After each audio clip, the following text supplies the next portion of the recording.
Because according to the Bureau of Statistics, sir, they are inflating that number by more than 220,000 persons.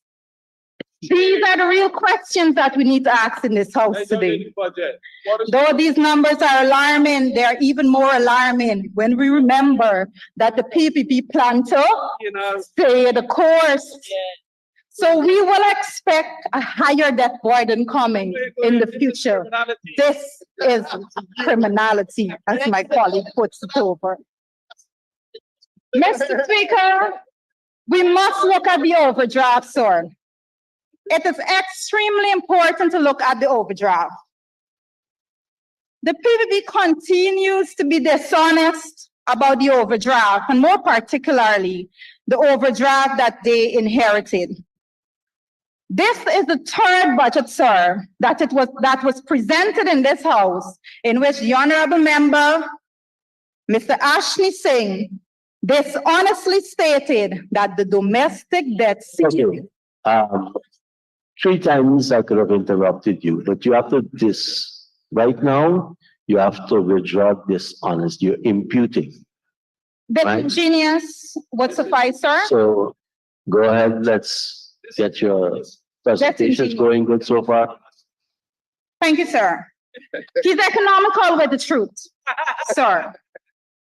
Sir, the budget stated, and I quote, "The growth of domestic debt service payments was due to a full year's worth of principal repayments on debentures issued in 2021 to securitize an inherited overdraft at the central bank." End of quote. Mr. Speaker, the honorable member Ashley Singh uses the word inherited because he wants to convey an image that the coalition did not know how to manage the resources of the nation. But allow me, sir, to give some clarity and bring truth to light on this matter.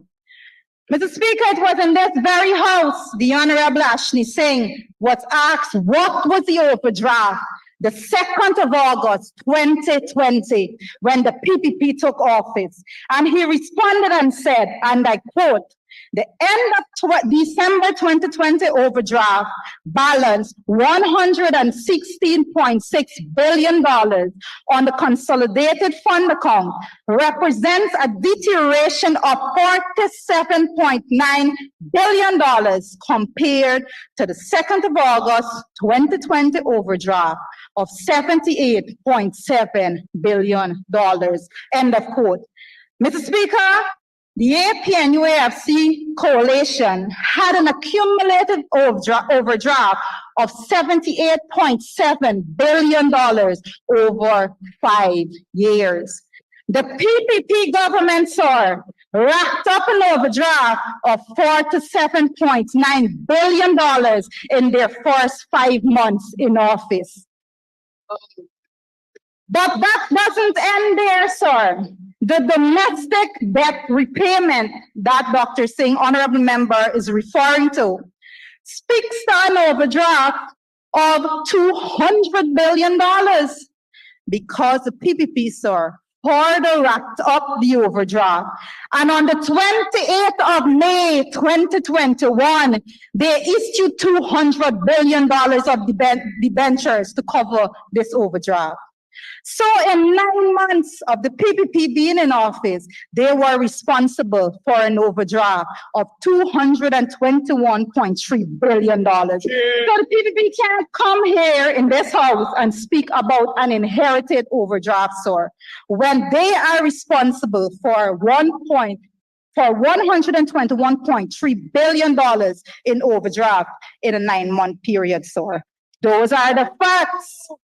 Mr. Speaker, although the PPP has stayed the course and continue to misrepresent the facts about the overdraft, the evidence cannot be overturned.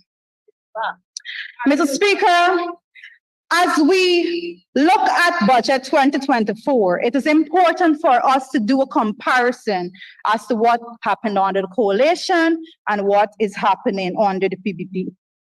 If one listens to the honorable member Ashley Singh's report on the sector's performance, you would believe that the PPP is doing a great job at managing the economy, while the APN UAFC administration did a poor job at managing the economy. However, this is far from the truth. So allow me to do a comparison, sir, of the management of the economy under the APN UAFC administration as compared to the PPP administration.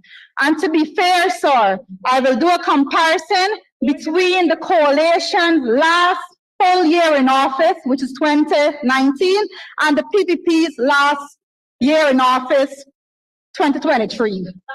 Hi, Gail, be quiet. Mr. Speaker, let us examine 6 sectors: sugar, timber, shrimp, bauxite, rice, and gold.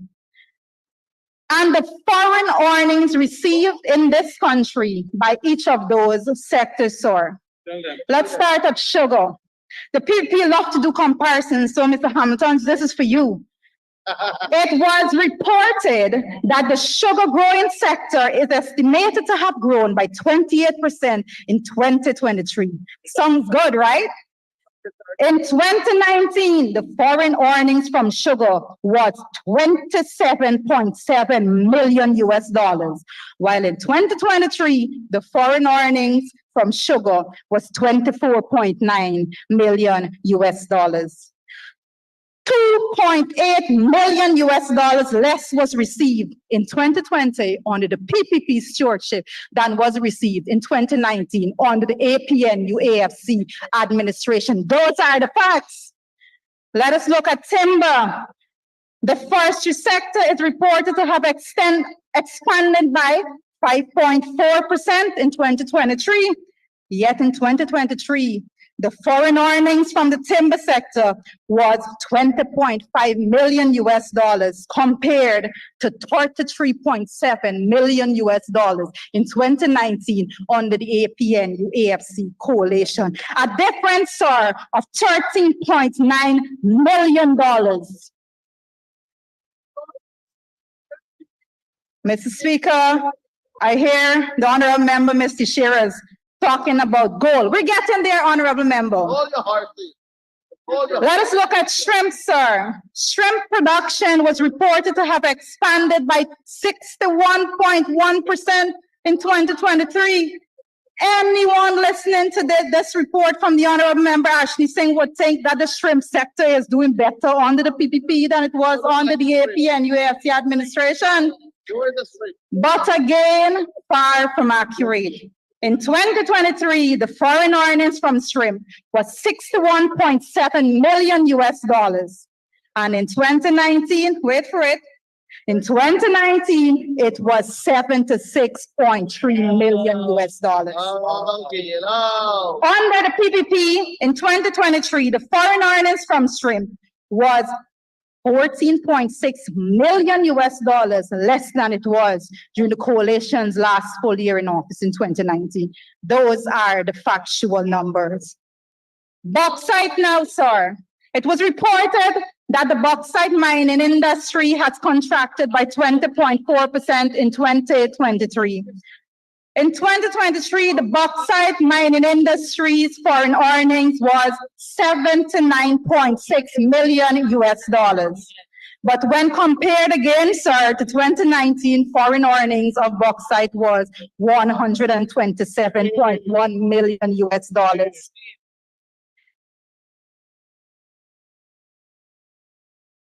million under the PPP administration. Right, sir. During the budget presentation, we learned that the rice sector expanded by 8.3%. Let us examine the foreign earnings. Foreign earnings from rice was $211.7 million, while in 2019, the foreign earnings from rice was $222.9 million. Again, sir, a decrease now of $11.2 million in the rice sector. And for my friend, Mr. Shearer, Gold. Dear friend, share.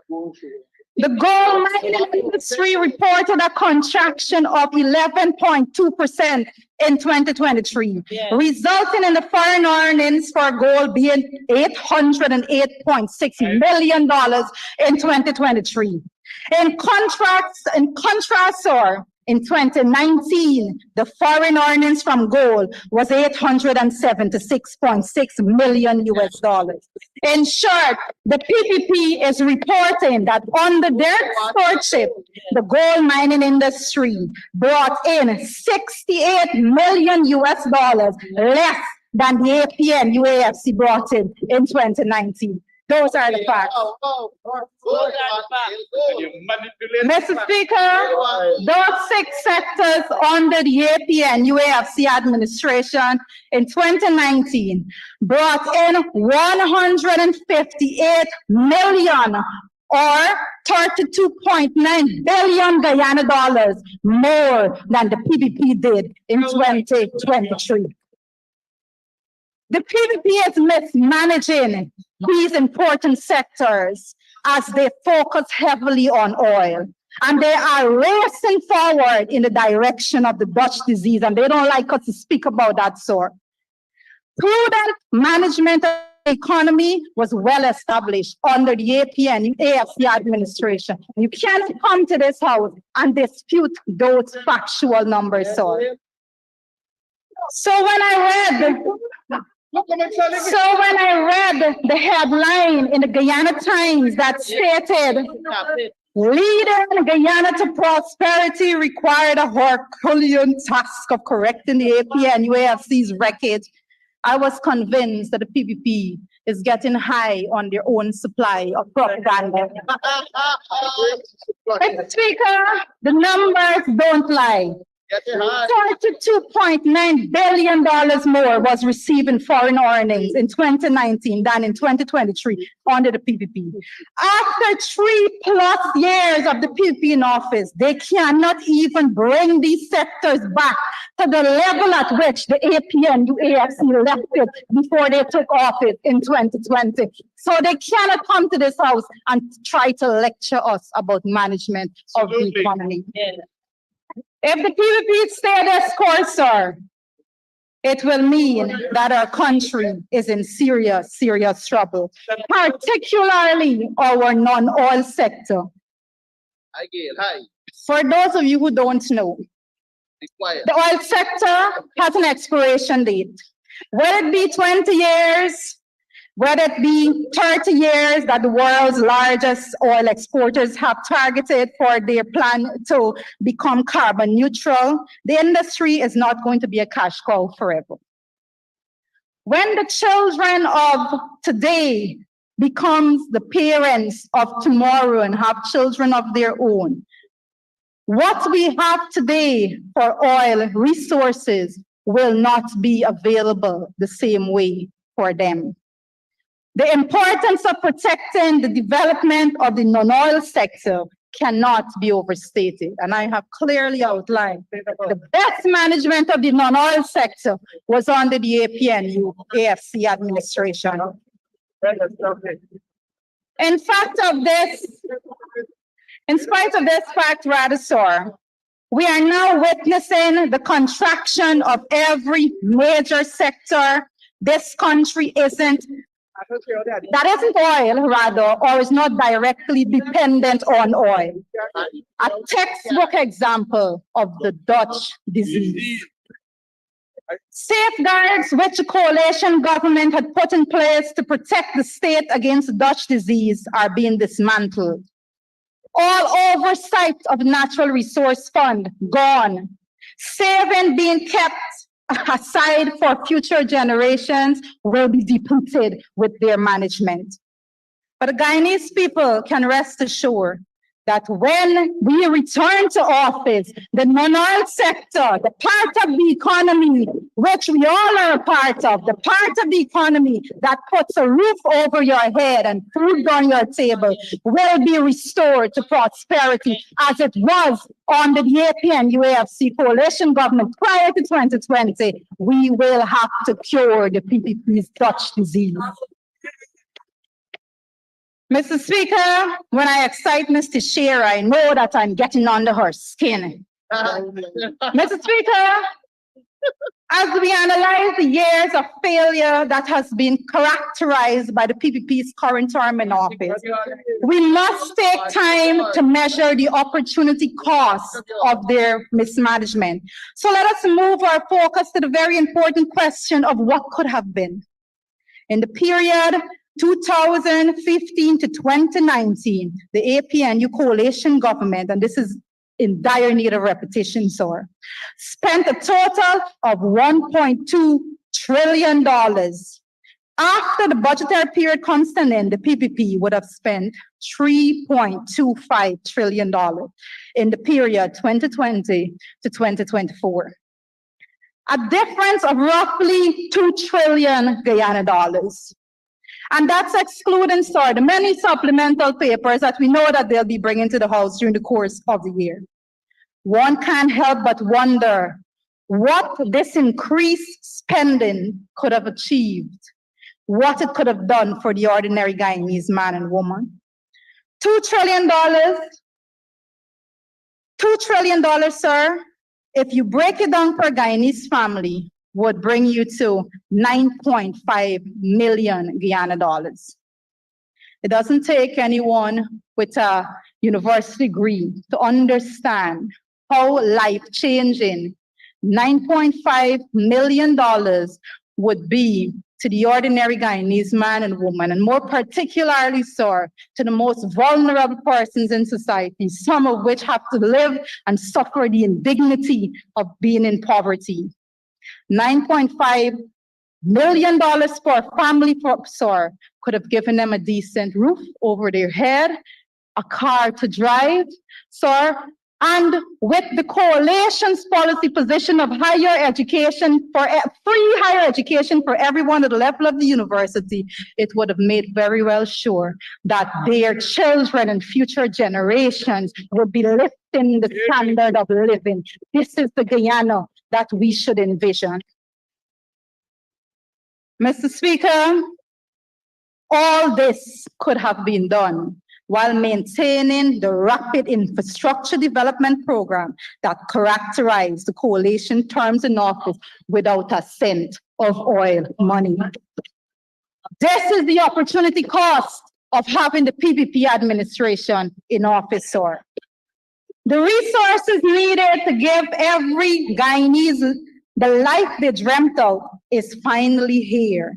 And under this PPP government, our people have nothing to show for it, while the PPP is expected to stay the uncaring course that they are on. Mr. Speaker, one would ask the question, why? Why is this so? Look at what could have been. Struggling Guyanese, let us ask this question and answer it. If the money was there to give every family a respectable home, then why are some families still squatting? If the money was there to give every family higher education, then why did students have to drop out of the university because they couldn't afford to pay the tuition?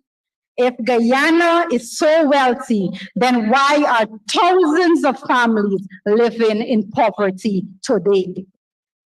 The reason is simple, sir. The PPP does not see hard-working Guyanese men and women as the key agents for development. The PPP does not believe in investing in people. Even after years of using the failed policy of the trickle-down economics, the PPP still sees the economies as a collection of businesses because they love to secure their crony contractor class, as my colleague so nicely coins it. Again, I must remind the PPP, as I did last year. Let me remind you, time is up. We will need an extension. Thank you, Comrade Speaker. I do move that the honourable member be given 5 minutes to conclude her presentation. Thank you, honourable member. Sir. You can proceed to conclude. As I remind the PPP administration, an economy is a total product of the collective efforts of hardworking men and women. And it is only by empowering these hardworking Guyanese that we will see and realize the Guyana we all dream of. Because the Guyana we dream of can only be built by their hands, sir. Investing in health, education, and living standard of the Guyanese people is the only path to sustainable economic success. In this presentation, sir, in his presentation rather, Dr. Ashley Singh spoke about those who generate prosperity will be those who adopt a comprehensive approach to developing their entire, to deploying rather their entire household balance sheet. Self-improvement, sir, educational accomplishment and hard work must be the pillars of prosperity. Prosperity must not depend on the ability to leverage large amounts of money to make investments. Your most powerful wealth building tool, sir, is your income. For the average working Guyanese, this remains a small and insufficient sum. Yet the PPP is telling Guyanese to leverage their meager income to invest in risky business ventures. Sir, investing money you don't have because of the confidence in steady increasing property value as the PPP is touting is literally the economic mismanagement that created the 2008 global financial crisis, sir.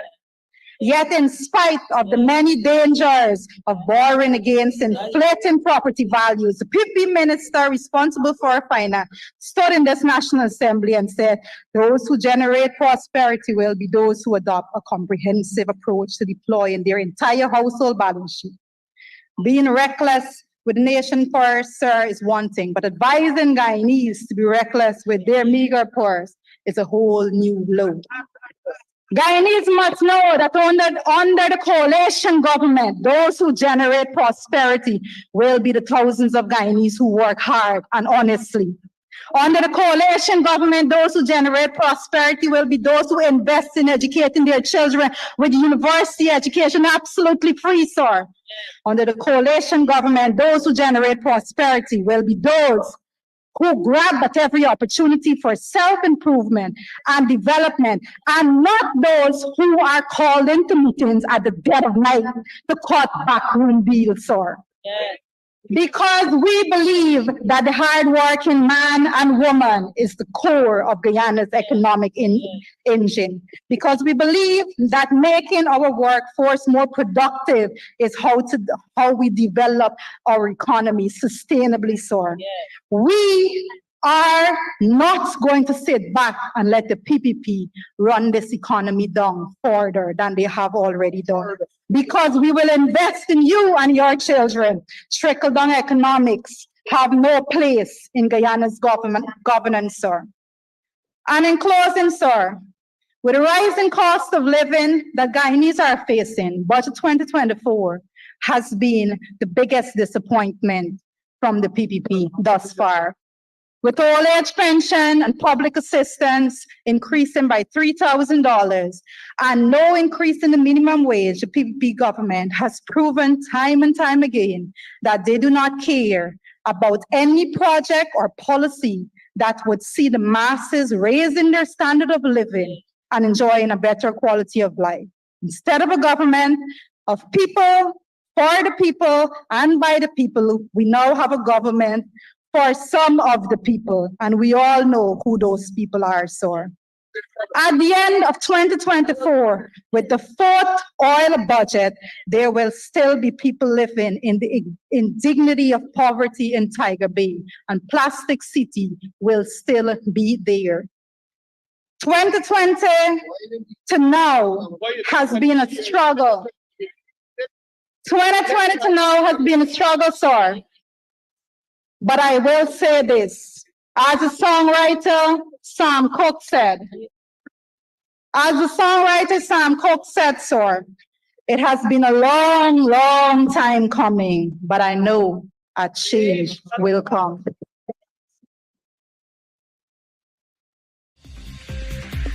Thank you very much, Honorable Member. And now for the Honorable Minister.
Budget Coverage 2024 from the Office of the Leader of the Opposition.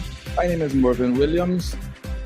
I am joined by Juretha Fernandes, Member of Parliament, who just made a very impacting contribution to the debate, which I'm sure would unsettle Dr. Ashley Singh and his colleagues in a very special way, I dare say. Juretha, I want to thank you very much for taking time out from your parliamentary sitting to join us as we examine Budget 2024. Thank you for the interview. What I could say is that the PPP administration, they like to come to the House and give all the political ramble and the chatter about being the best at managing the nation's resources and so forth. But when you challenge them with facts and you bring the hard numbers out, then they're silent. They don't know what to say. The most that they can go and do is, oh, we're the best at managing, and no matter what you say, we're going to be remaining the best. The numbers don't lie, sir. And I can say that one of the things that I thought it was necessary to do was to give the facts about the sector's performance under the AP and UAFC in 2019. And I use 2019 because 2019 was the last full year of the AP and UAFC administration in office. So when you compare 2019 to 2023, last year, you give them 2021 and 2022 combined with 2023 to actually do better than we did in 2019. And as I highlighted today, they could not do better in 2023 compared to the 2019's coalition's performance when it comes to the non-oil sector. And it's extremely important for persons to understand those numbers. Well, we're joined by Elson Lowe, Economic Advisor to the Leader of the Opposition. Welcome, Elson. Thank you very much. On that point, one of the things that I know you would want to really make sure that the audience understands is the question of the government's inflation numbers. Now, we know that the 2% the government has put out is really ridiculous, and the IMF has indicated last year it was 5.5% inflation, the US government 6.6% inflation. And going forward, they've also put forward far higher numbers than the government. Now, you may want to touch on what that means in terms of the government's non-oil growth numbers, because if their inflation numbers are wrong, it means that all the other numbers will have been wrong. Yeah, interesting that you say that, Elson, because I have my budget book here, so I can just pull it up for you. When it comes to the non-oil economy, from 2021, that's the first oil budget that was presented in the National Assembly. And Ashley Singh brought it, and he says, overall deficit as a percentage of non-oil GDP. And he stated it 2021, he stated it 2022, he stated 2023. This year's budget, they did not state the deficit as a percentage of the non-oil GDP because they're too embarrassed as to the weight of that number. Well, if, Juretha, sorry to interrupt, but if oil is recorded as having a 70% contribution to GDP, and the other 28 sectors contributing the remaining 30%, I wouldn't want to factor that in as well, were I Ashley Singh. Exactly. So, you know, Ashley Singh is, he does the dark arts, I would put it, when it comes to hiding and manipulating numbers. That's what he has been doing in this budget. And I did know it also, Christopher Ram called it out with Ram and McCray in their report that said that they could not even do certain calculations because the numbers are missing in budget 2024. And this is a very serious issue because since Ashley Singh has been there, well, I can say since the PP took office in 2020, we have had difficulty when it comes to getting data, hard data. We don't want to hear all the political fluff that they're coming with. We want the data. Let us do the analysis ourselves. The PPP has been mismanaging oil, and they have been mismanaging to the worst the non-oil economy. And this is what we have to face with. That's why people need to understand what it was versus what it is. I want to ask you, Juretha, to zero in on a very specific point you made in your presentation. You made a point that in the PPP's term in government from 2020 to 2023, they expended somewhere in the region of in excess of $3 trillion.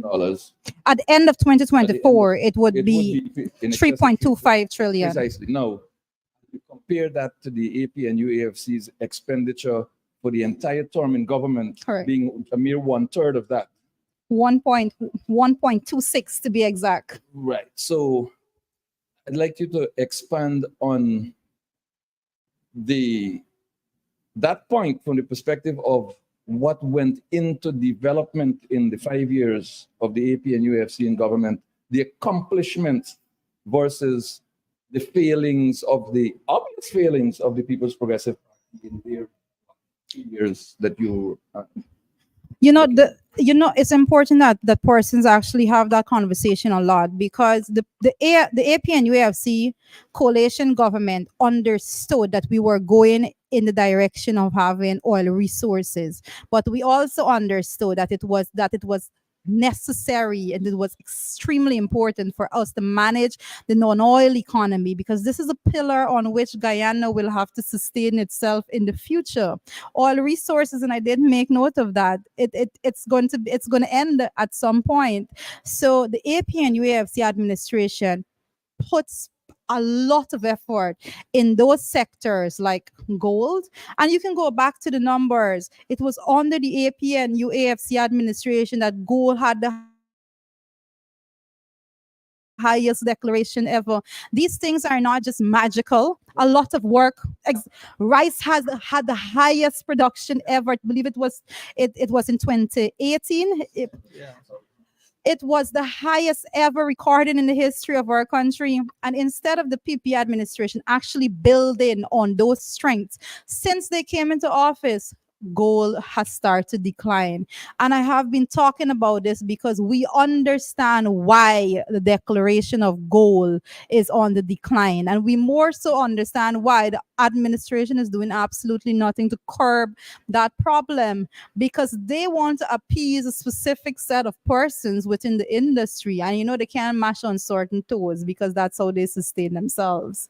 But we did a lot of work in rice. With rice, we did a lot of work with gold. Sugar, sir, as I just pointed out, sugar did better under the AP and UAFC administration than it is doing now under the PPP administration. So all that talk and political ramble that they go out there and make, it cannot dispute the fact that we had more foreign earnings from sugar in 2019 than the PPP had even in 2023 from sugar.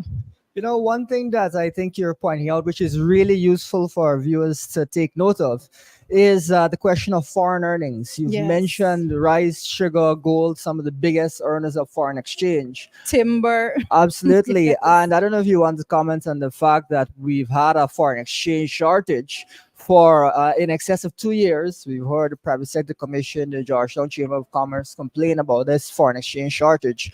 And to me, it seems that is as a result of the foreign earners being in decline.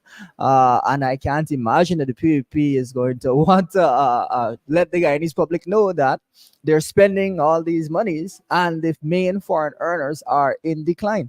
And that is important to note, particularly because you are speaking directly to the private sector now.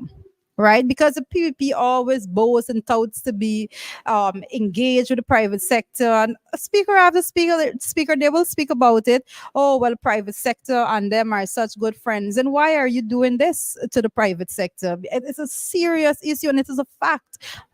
When it comes to the shortage of foreign currency, this is not a gaffe. Every single business that utilizes foreign currency during the course of 2023, there were several times in which it was not available to them.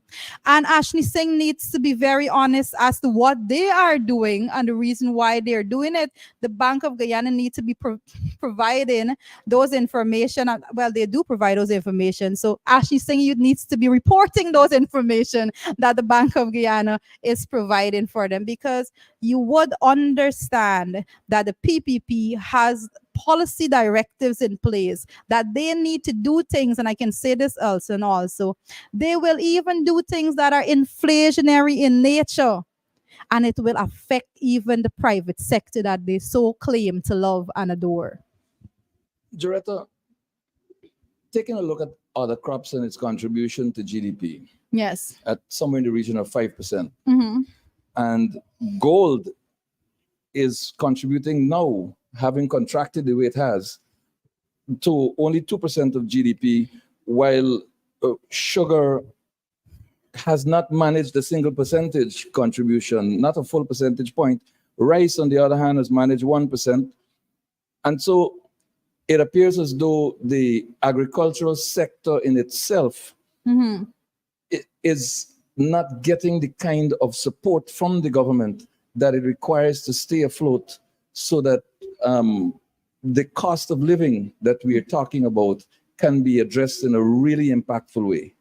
Tell us about your thoughts with respect to other crops as the number 2 contributor to our GDP after oil and gas, and with oil and gas at 70% and other crops at 5%. What does it mean for us economically? Well, the first thing it means is that our non-oil sector is suffering. We are heading straight towards the Dutch disease, and I keep saying it's going to be sooner than we expect. We have been calling it out. The PP has been ignoring, but those numbers speaks a lot when it comes to the Dutch disease and the implication it has for Guyana. It's interesting that you noted goal against the other crops. Agriculture, and you will hear a lot in the National Assembly when it comes to agriculture and the resources being channeled into that direction. We have noted that resources that's supposed to be spent in the agriculture sector, there have been several accounts of mismanagement, and that's the best way I can put it over. So the monies that are being budgeted, even in the National Assembly, to go towards agriculture and making sure that the other crops and so forth are doing better, they're not actually getting to the farmers. So we can't see any real meaningful number coming out from that. So it's very concerning, to say the least. But I always speak so heavily on gold, particularly because of the weight that gold carries in the non-oil sector and has been carrying over the years prior to oil. So to see the PPP now treating gold as though they can discard of it, because that's the best way I can put it over. If you continue to report decline in gold, then and you're doing nothing about it, it seems like you have completely said that we are not really concerned with the non-oil sector. We're just concerned with the oil sector. And it's a very serious matter. 70% being Gold is slipped to number 7. exactly. And it doesn't seem to be alarming. Well, I'm going to repeat what I said to say that they are not concerned about the non-oil sector. You remember the PPP does not operate as a government for the public. They're not concerned about governing and providing policies that's going to benefit the masses. They operate as a business. They treat the country's purse as it's their personal bank account, and that is how they operate. So when they're seeing excessive amounts of resources coming in from the oil and gas industry, they're not concerning themselves with what gold does and so forth. So if they can play a blind eye to what is going on in the gold industry, that's what they will continue to do. And that is the only answer I can give you for that. Absolutely, absolutely. One other point that I know you'll want to touch on a bit here is the other side of the cost of living, where it seems that the PPP is trying to say that there's no cost of living crisis.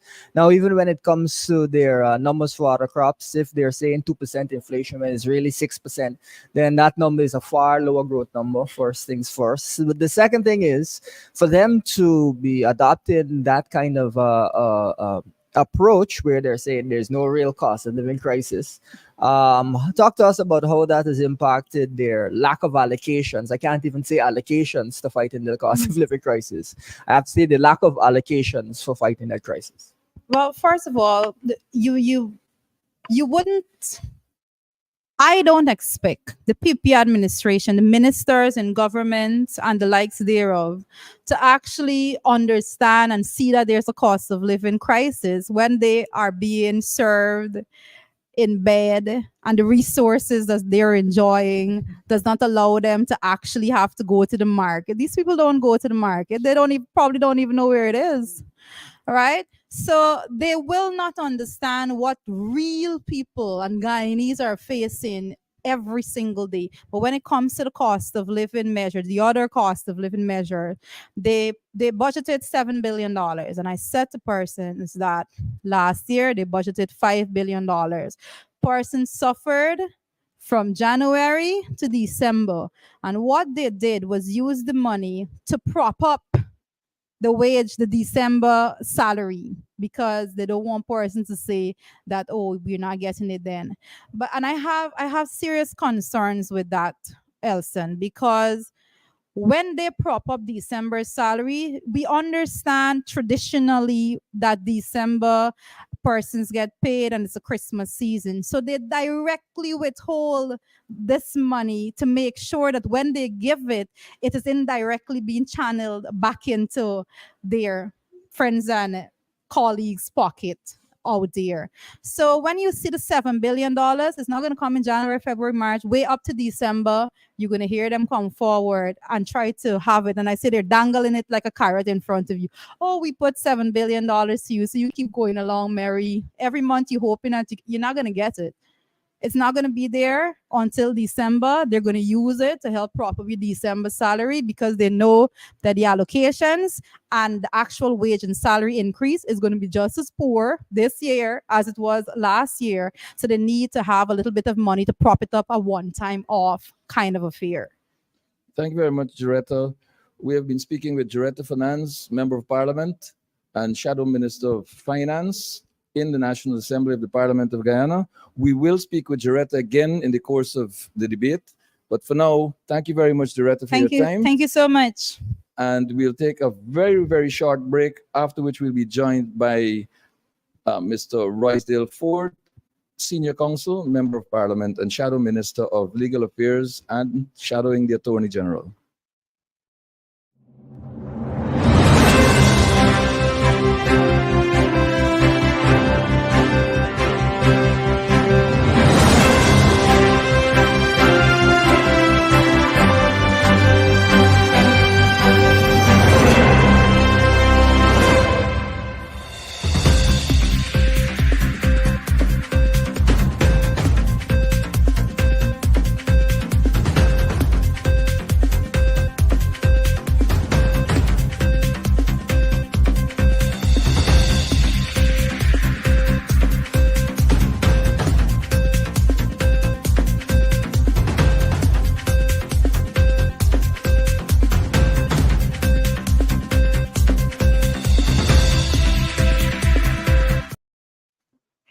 Welcome back to Budget Coverage from the Office of the Leader of the Opposition. I'm Mervyn Williams. With me is Elson Lowe, Economic Advisor to the Leader of the Opposition. And we're joined by Mr. Roysdale Ford, Senior Counsel, Member of Parliament. Roysdale, welcome to this conversation on Budget 2024. Thank you very much. Uninspiring. The Budget 2024 captured in one word by Roysdale Ford. Uninspiring. Walk us through some elements, at least 3 elements of the uninspiring Budget 2024, if you would please. Well, thank you. I believe that the reason why I described it as uninspiring is when you look at the totality of the different elements which will be able to have an impact on the economy and the quality of lives of the Guyanese people. I looked at it from a holistic point of view. Firstly, starting off with my responsibility, the area of legal affairs. The government has failed to put in place a sort of legal system at the macro level in terms of how the country functions, in terms of the quality resources that are given to the judiciary that will have an impact on businesses. They have failed to put the sort of laws that are in place that are necessary to modernize the law so that we can really take advantage by virtue of putting in place a sort of legal framework, a mechanism to really take advantage of the contributions, the monies being put into the budget. For example, one of the areas that we have seen a fundamental gap in the budget from a policy perspective, which was easily identified by me, is the fact that there's $1.146 trillion. The United Nations and even Mr. Christopher Ram in his report indicated at least in some countries, 40 to 50% of the budget simply vanishes through inefficiencies. Mr. Ram identified in the context of Guyana, which I believe is a conservative assessment, about $100 million. The government has come to this National Assembly, come to the people of this country. They must be aware that these things happen, but they have not mentioned the corruption word once in the budget. They've not put in place any plan, mechanism, or arrangements to protect the funds from falling into wrong hands. The United Nations have programs which deals with this sort of issues, especially in terms of infrastructure work. And it's more important, especially in view of the fact that the proportion of the budget, $661.1 billion, which is actually going to be spent on infrastructure work. So we actually at the start of the budget process, even before the budget is approved, not only allowing a considerable amount of money to slip away through the sieve of corruption, but coming and not putting anything in place to actually deal with it. So at that level, I believe that that is one of the fundamental gaps in terms of the conception of the budget. Now, the other issue that I have in relation to the budget and why it is uninspiring is that this budget doesn't stand alone. This 1.146 budget doesn't stand alone. This is the fifth budget that we would have had coming since the assumption of government by the PPP. And what we would have seen is a certain trajectory, a certain conduct, which is very disturbing. Where in fact, we would have seen, for example, for every year, they would come back for supplementary funds. And there'd be no year in which it'd be more egregious than the last year, where the budget itself was $700 and something million. And then they finally came back for supplementary funding, another supplementary funds totaling about over $900 million. So you're seeing that the fact that the government is not engaged in any careful conception and analysis, any careful planning as to what a budget really means. I believe that what we're having is short-term disposals, short-term requests for money, framed in the context of a budget, framed in the context of the legal system and the laws that facilitate the transfer and release of monies. But there's no coherent, overarching plan that deals and presents an image and a plan as to where we're going. And that is why we're having that. And I believe that in itself leaves a number of inefficiencies. It leaves a number of drawing down of monies that weren't necessarily required. And the third area that I believe that is very gaping in the conceptualization of the budget is the fact that the government failed to engage in any proper sort of consultation. I know the Guyanese people may want to say why the Constitution matters in relation to consultation, but that is the basis for the political system. And in fact, the Constitution, Article 14 onward, conceives what the economic system should be, one in which the government is not left alone by virtue of its parliamentary majority to just simply come and claim funds and do whatever it wants to do. We, as the Guyanese people, are entitled, not just merely as the opposition members, but as Guyanese across the length and breadth, especially the marginalized groups, the people in the hinterland regions across the length and breadth of the villages, irrespective of race, have a right to be consulted. And if the government had engaged in a proper consultation process, we would have found that much of the projects that they're coming up with are not fit for purpose. The funds would have been able to be aligned with really what are the needs of the Guyanese.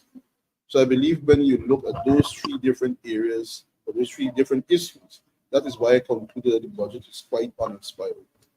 Absolutely, and thank you very much for those remarks. You know, there's, I think, increasingly this question of whether we are in or heading towards a kleptocracy, a government that is focused primarily on stealing as much as it can and corruption. We've actually seen, as you talk about the lack of consultation, the government say that they're amending the Natural Resources Fund so that they can withdraw even more resources. Of course, we all remember that the original changes the government made to the Natural Resources Fund were made in a rush without such consultation. Do you want to talk a bit more about the anxiety Guyanese have that the PPP has a focus on how much they can steal rather than on the development of the country and on where we can, what we should expect in this coming year from them? Well, I believe, Elson, you're absolutely correct in terms of describing the state that we live in as a kleptocracy. But it's a kleptocracy that is very structured It's not an accidental process. It's very determined, very calculated. I want to go back to the fact that shortly after the coming to power, the PPP, as you pointed out, made fundamental changes to the Natural Resources Act. But let us examine what are the impact of those changes. Under the Natural Resource Fund passed by the APNU AFC government, it secured the natural resource funds. It secured it for principally the having a fund for future generations, a sovereign wealth fund element, and at the same time having funds available to be spent on particular projects. And then it secured those funds further by having those funds spent on particular projects, and they must be specifically audited.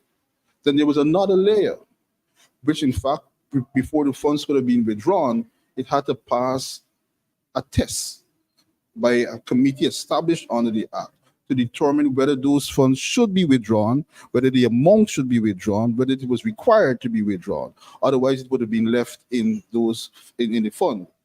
What we had very early, and I want the Guyanese people to understand the calculating nature of what is happening and where we are today.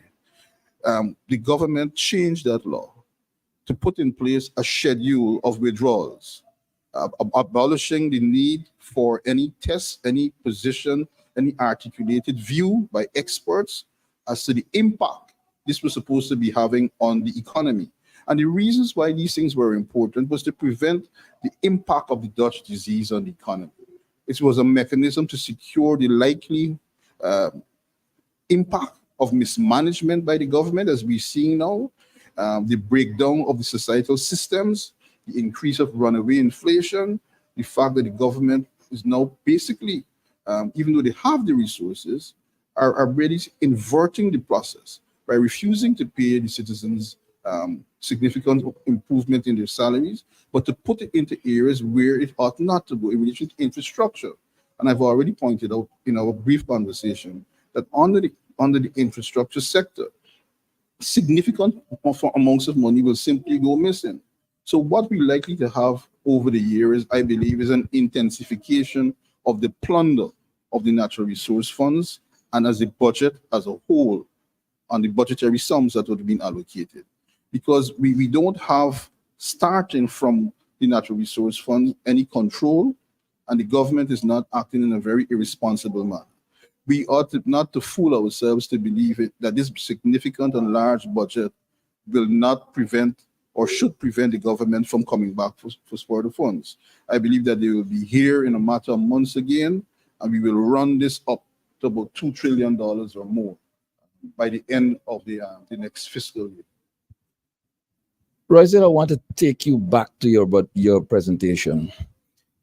You give a universal number for the poverty rate in Guyana, and then you disaggregated that poverty rate into the various demographics. Using the Natural Resources Fund as a tool to rectify that imbalance, that inequality, how would you recommend to any government that they treat with the Natural Resource Fund with a view to addressing this whole question of poverty in the various pockets that you identified? Well, you see, that's a very important question, Marvin. And again, I want to start by looking at the Constitution. When the Constitution was first conceived in 1980, it provided a number of social and economic rights. The right to housing, education, health, and very shortly after it was enacted, there was a divergence between the capacity of the economy and the polity as a state to be able to deliver those rights to individuals, members of the society, and our capacity in terms of what we actually was earning. And the country, the parliament decided that it needed to amend the Constitution to make those rights aspirational, and which will be converted into real rights, attainable rights, exercisable rights, when the economic condition of the country would have improved. We are at that stage. We're at that stage now where we could actually, in a progressively thought out, structured plan, be able to achieve and give effect to all those rights. So in terms of where we are in terms of poverty among the different demographics that you mentioned, I believe that a careful plan, structured, recognizing as to what is the sort of society we need to put in place is the basis for it. For example, having regard to this significant amount of money that we have and the condition of our people and the potential to grow and develop and what the Constitution contemplates and envisages as an end state for the Guyanese people, I believe that we need to start dealing with simple things like housing. Put in place a housing policy that improves the quality of life. We need to have a policy that deals with health, deals with education, the implementation of free education, once again, back into the system. We need to spend significant sums of money, in my view, in putting in place a nutrition policy across the country to deal with children at school. And I believe at the same time, we need to put in place a sort of universal income in which we'll be able to support families who are below the poverty line. I believe that we have significant examples of what can work in Brazil. For example, where there's the Bolsa Familia program, which has been recorded and claimed around the world as a significant measure of improving the quality of life. And you see, Marvin and Elson, I feel strongly about these issues, and I believe that these are fundamental issues that distinguish our party from the PPP. Sometimes we get caught up and forget as to what is really the differences between our party. Is these sort of conversations and the commitment that we have in relation to them. Absolutely. Thank you very much. Just as we close off, I just wanted to give you one last opportunity to comment on, you mentioned the mismanagement that has been cited.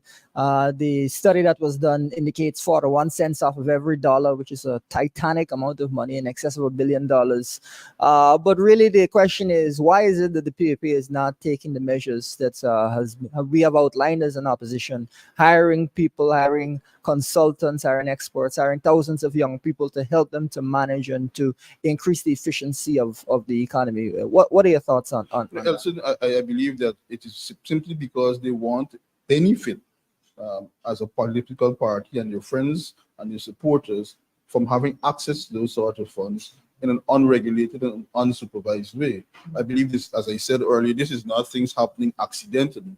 This is part of a structured plan by themselves to not put in place the necessary regulations so they could access those funds for themselves, to the detriment and to deprive the Guyanese people of those resources. On an off-budget point, the speaker after you, Mr. What's his name? I beg your pardon. Mr. On our side? No, on the Hamilton. Oh, Joe. Yeah, I remember. I have to think of Palaury before I remember the name.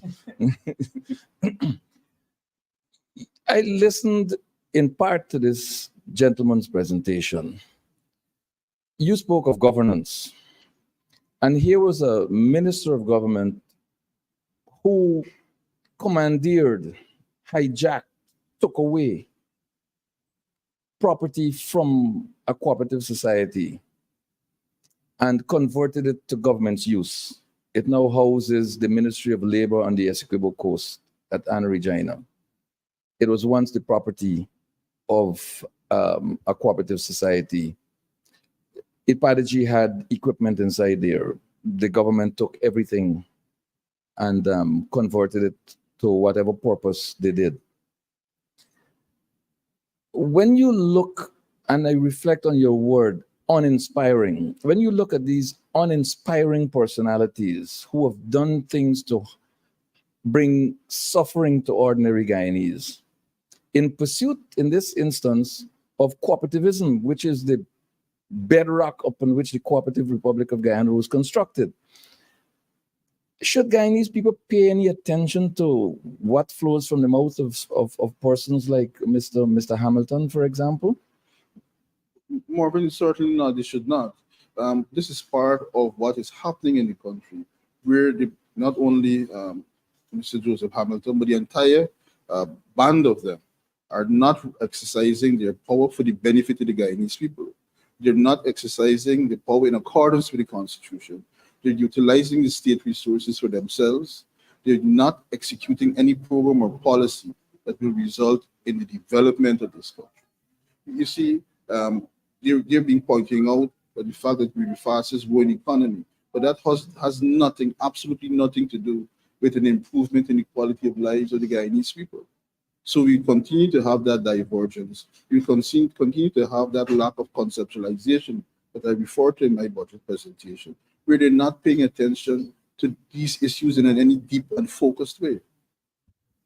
Thank you very much, Senior Counsel Roysdale Ford, Member of Parliament, Shadow Attorney General and Minister of Legal Affairs, for your time. And thank you on behalf of all Guyanese for an outstanding presentation. It's your first time opening the debate. I'm sure that had its own bit of challenges, but congratulations on a job well done. Thank you very much. Elson, as we wrap up, anything further from you on this? Yes, I think it's good that we highlighted the real governance challenges that Guyana faces.